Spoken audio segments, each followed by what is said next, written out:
God, she's nasty. She should be on her knees thanking us. Oh my God, what the hell did I marry? How did I marry it? Why is it there bothering me again? She's beginning to wonder if every choice she's made was really her own, almost as if she's living inside a dazzling palace that now feels more like an exquisite prison than a dream come true. Can you believe it? Each time she sighs and whispers, "Why is this feeling haunting me again?" It's obvious. The shadow of her past decisions creeps back when she least expects it. It's as if her once magical royal escape is now sending chills down her spine, revealing itself to be far from flawless. In fact, her perfect departure from that golden world seems to echo with doubts, reminding her, and all of us, that even the brightest fairy tales can hide the most surprising regrets. They couldn't be first. They were behaving like spoiled brats. They didn't like the size of their castle. They manifested it all into, we're getting bullied. Whenever they weren't basking in the spotlight, it was as if the entire universe had conspired against them. Suddenly, every minor inconvenience transformed into a personal affront. Every overlooked gesture became a colossal injustice. Can you believe it? They strutted around as if the world owed them not just recognition, but a full-on royal palace renovation. That's entitlement taken to a whole new level. But here's the twist. They skillfully recast themselves as victims, weaving elaborate tales of bullying to grab everyone's sympathy and attention. It's almost theatrical. The same routine plays out time and time again. Their over-the-top demands inevitably blow up in their faces. But instead of owning up to it, what do we get? An award-worthy performance of victimhood, replete with dramatic flair and zero accountability. Isn't it astonishing how the tables are turned, with empathy snatched through sheer theatrics rather than truth? This alleged bullshit story about how he ran around saying she's going to kill herself, and she did too. And Harry frantically warning everyone that Meghan could be in danger transforms a truly serious issue into something that feels exaggerated and theatrical. No wonder people grew skeptical. Instead of sounding like a genuine plea for help, it came off as a way to steer the narrative and tug at emotions. And when both Harry and Meghan repeat the same story, almost word for word, it starts to feel practiced, more staged than sincere, leaving many shocked rather than moved. This is the moment Meghan and Harry desperately wish people would forget. The point where, while they loudly complained about mistreatment, they were shamelessly smearing a monarch in her 90s. The way they humiliated the Queen wasn't some slip-up. It was calculated, it was deliberate, and it was downright heartless. They painted themselves as the victims, but in reality, they were lobbing attacks at the very family and institution that put them in the spotlight to begin with. That's exactly why any public sympathy vanished. People saw the double standard clear as day. And Yes, Meghan, like it an is. idiot, she's either willfully ignoring it because she's seen this happen before, or she doesn't see it. The thing that Meghan just can't escape is people calling her out. Either she's straight up ignoring the mess she causes, or she seriously can't even see it. And honestly, neither looks good. If she's pretending she doesn't notice the chaos, it just shows how wrapped up she is in her own story. But if she really doesn't get it, then she's totally checked out and completely clueless about how everything is falling apart around her.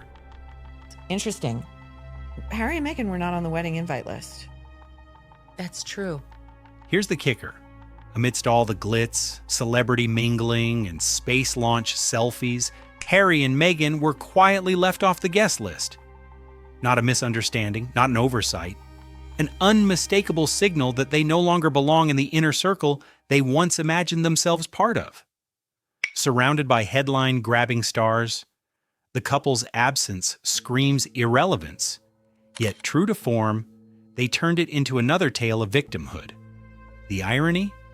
In chasing fame outside the palace, they ended up excluded from the very glittering world they wanted to dominate. We do not want these glommers in Montecito whom are loathed by everybody.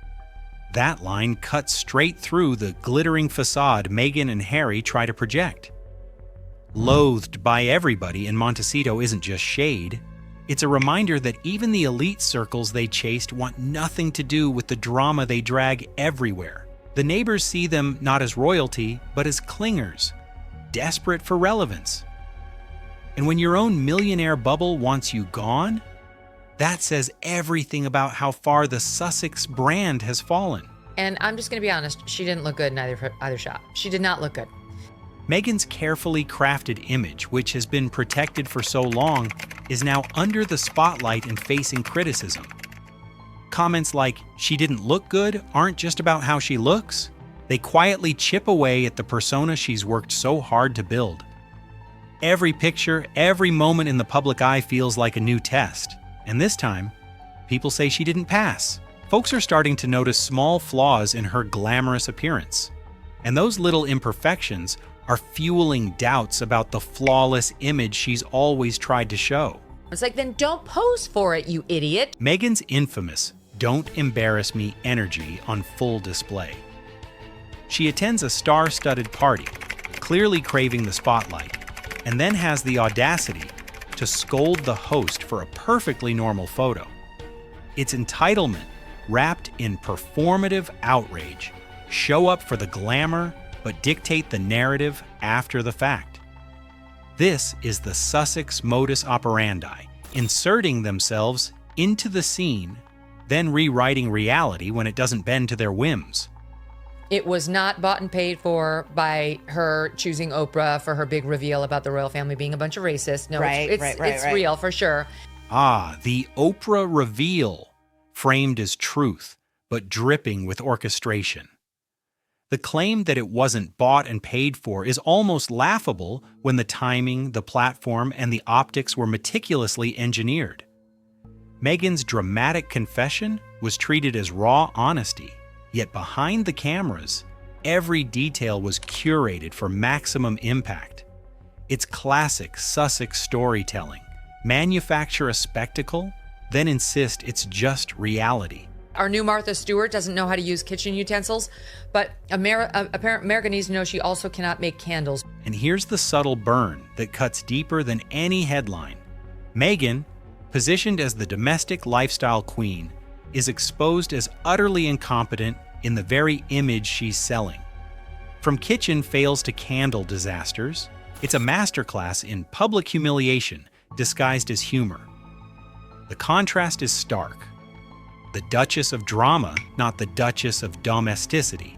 Every misstep chips away at the carefully curated persona she's been peddling to the world.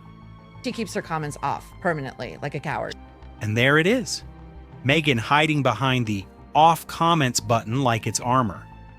Calling it cowardice isn't just about social media. It's a metaphor for how she handles criticism in real life.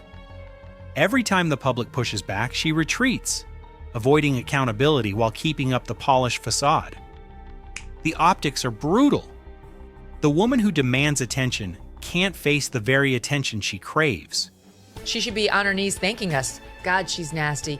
Here's the real deal. People close to the situation say Meghan isn't just acting entitled, she's flat out dismissive. Comments like, "she should be on her knees thanking us," really show the huge gap between how she sees herself and how things actually are. And when someone bluntly says, "God, she's nasty," it's pretty clear. There's no sugarcoating it. Charm and tact just aren't her thing. Sure, the public sees all the glitz and glamour, but behind the curtain, it's a very different, much tougher story.